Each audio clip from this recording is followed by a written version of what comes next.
Merhaba, bugün senin için hazırladığımız kaynaklara daha yakından bakıyoruz. Konumuz önemli bir isim. Kürt hakları savunucusu ve avukat Tahir Elçi. Evet, Elimizdeki materyaller Elçi'nin yaşamını, çalışmalarını, tabii Kürt sorununa nasıl baktığını, trajik ölümünü ve o çok tartışılan yargı sürecini ele alıyor. hı hı. Amacımız aslında bu epey karmaşık olaylar bütününü biraz daha anlaşılır kılmak ve Tahir Elçi'nin mirasının neden bu kadar önemli olduğunu kavramana yardımcı olmak. Evet, hazırsak başlayalım. Tahir Elçi dediğin gibi yani sadece bir hukukçu değil, kaynaklar da bunu gösteriyor zaten. Kürtlerin modern tarihindeki hak arayışında çok sembolik bir figür aslında. Evet, Onun mücadelesi biraz daha böyle entelektüel bir yerden, yani baskı ve asimilasyon politikalarına karşı hukuku ve barışı savunan bir duruşu temsil ediyor. Onun hikayesi bir bakıma Türkiye'deki adalet ve insan hakları mücadelesinin de bir yansıması gibi. kesinlikle. Hayatına dair detaylara bakınca kaynaklarda şey diyor, 1966 Şırnak Cizre doğumlu, Dicle Üniversitesi Hukuk Fakültesi mezunu. Evet. 1992'den itibaren de Diyarbakır'da avukatlık yapıyor ve özellikle o yani 90'lardaki ağır insan hakları ihlallerine odaklanıyor. Hı hı, o karanlık yıllar. Aynı. Sonra 2012 ve 2014'te Diyarbakır Barosu Başkanı seçiliyor. Bir de şey var, TİHAV kurucularından İHD üyesi, yani sivil toplumda da çok aktif. Tabii uluslararası bağlantıları da var. AİM'de davalar takip etmiş mesela. Bu da önemli bir nokta. Evet, bir de akrabası Şerafettin Elçi'nin geçmişi var tabii. O da onun hani kimlik mücadelesine zaten aşina bir ortamda büyüdüğünü gösteriyor sanki. Kesinlikle o bağlam önemli. Peki elçinin temel düşüncelerine gelirsek, kaynaklar net bir şekilde şunu söylüyor. Kürt kimliğinin, dilinin, kültürel haklarının tanınmasını savunuyor. Evet. Yani Kürt meselesini bir demokrasi ve insan hakları sorunu olarak görüyor. Çözümün de şiddetle değil, diyalog ve hukukun üstünlüğüyle mümkün olacağına inanıyor. Hı hı. Hani o 15 Ekim 2015'te CNN Türk'te söylediği sözler var ya, Evet, o çok tartışıldı. aynen. PKK terör örgütü değildir, silahlı, siyasal bir harekettir demesi aslında tam da bu bakış açısını yansıtıyor. Yani sorunu sadece güvenlikçi bir yerden okumadığını gösteriyor. Ki bu sözler yüzünden de zaten hedef gösterildi, hakkında dava açıldı. Maalesef öyle oldu. Peki Kürtleri koruma meselesi pratikte nasıl işledi bu? Kaynaklar özellikle şeyi vurguluyor, faili meçhul cinayetler, köy boşaltmaları, işkence davaları, Evet, mağdurların avukatlığını üstlenmiş hep.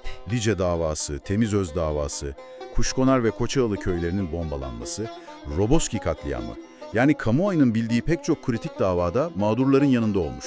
Kesinlikle. Ve bu davaları AİH'e taşıması da çok önemli. Çünkü Türkiye aleyhine çıkan kararlar o dönemdeki cezasızlıkla mücadele açısından somut bir adımdı. Tabii, baro başkanlığı ve diğer sivil toplum faaliyetleriyle de sürekli gündemde tutmuş bu ihlalleri. Aynen öyle. Gelelim o trajik güne. 28 Kasım 2015. Diyarbakır Sur'da o tarihi dört ayaklı minarenin önünde bir basın açıklaması yapıyor. Amacı da çatışmaların tarihi yapıya verdiği zarara dikkat çekmek, bir barış çağrısı yapmak aslında. Tam olarak öyle. Ama açıklama biterken hemen yakındaki bir sokakta gençlik yapılanması üyeleriyle polis arasında bir çatışma çıkıyor. Evet. Anlatılanlara göre kaçan militanlar ve onları kovalayan polisler elçinin basın açıklaması yaptığı sokağa giriyor ve o arbede sırasında elçi başından tek kurşunla vurularak hayatını kaybediyor. İşte tam burada işler iyice karışıyor, değil mi? Kaynaklara göre olay yeri incelemesi ancak 5 ay sonra yapılabiliyor. Çok geç. Ve elçiyi vuran mermi çekirdeği bulunamıyor. Daha da ilginci, olay anına ait kamera kayıtlarında 13 saniyelik kritik bir kesinti olduğu ortaya çıkıyor. Evet, o kesinti meselesi çok konuşuldu. Bazı güvenlik kameralarının çalışmadığı ya da kayıtların boş veya bozuk olduğu da söyleniyor. Devlet yetkilileri ilk başta olayı hemen PKK'ya yıkmaya çalışıyor bir bakıma. Ama sonra İngiltere merkezli Forensic Architecture'ın 2019'daki raporu geldi. O rapor önemliydi. O rapor diyor ki, elçinin olay yerindeki 3 polisten birinin silahından çıkan kurşunla vurulmuş olma ihtimali yüksek. Evet, bu rapor üzerine 2020'de dava açıldı. Raporda işaret edilen 3 polis memuru bilinçli taksirle ölüme sebebiyet verme suçlamasıyla ama tutuksuz olarak yargılanmaya başlandı. Bilinçli taksirle, yani kasıt yok ama öngörülebilir bir sonuç diyorlar. Aynen. Fakat yargılama süreci de başından sonuna kadar çok tartışmalı geçti. Tanık ifadelerinde çelişkiler, geri çekilen beyanlar, delillerin durumu, sürekli bir soru işareti hakimdi. Ve sonuç? Sonuç, Haziran 2024'te 3 polis memuru da suçun sabit olmadığı gerekçesiyle beraat etti. Bu karar da Ekim 2024'te İstinaf Mahkemesi'nde onandı. Beraat. Bu tabii başta elçi ailesi ve insan hakları örgütleri olmak üzere çok geniş bir kesimde büyük bir tepki yarattı.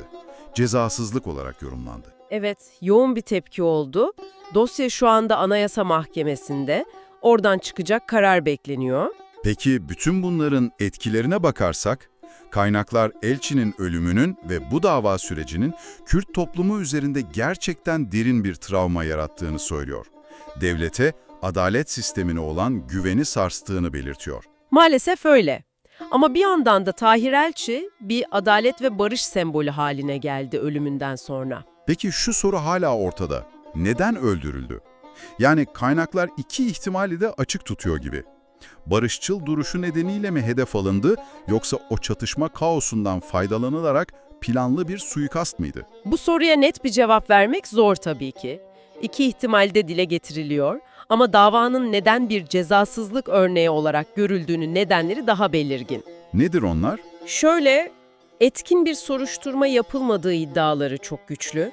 Delillerin karartıldığına dair ciddi şüpheler var. Yargılama sürecindeki eksiklikler, çelişkiler ve en sonunda gelen beraat kararı.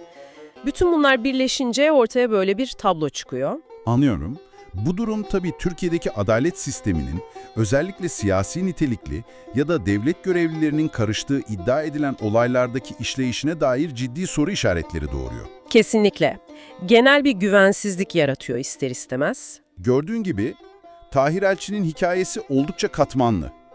Yani hukuk ve insan hakları mücadelesi veren önemli bir ismin tam da barış çağrısı yaparken çatışmaların ortasında hayatını kaybetmesi ve ardından gelen pek çok kişi için adaletin tecelli etmediği bir yargı süreci. Evet, özetle durum bu. Tüm bu kaynakları, bu bilgileri değerlendirdikten sonra aslında akılda kalan ve belki de sana bırakmamız gereken önemli bir soru var. Nedir o? Tahir Elçi cinayeti davasının bu şekilde sonuçlanması, yani aydınlatılamaması ve beraat kararı, sence Türkiye'de genel olarak adalet sistemine olan güveni nasıl etkilemiştir? Bu gerçekten üzerinde düşünmeye değer bir nokta.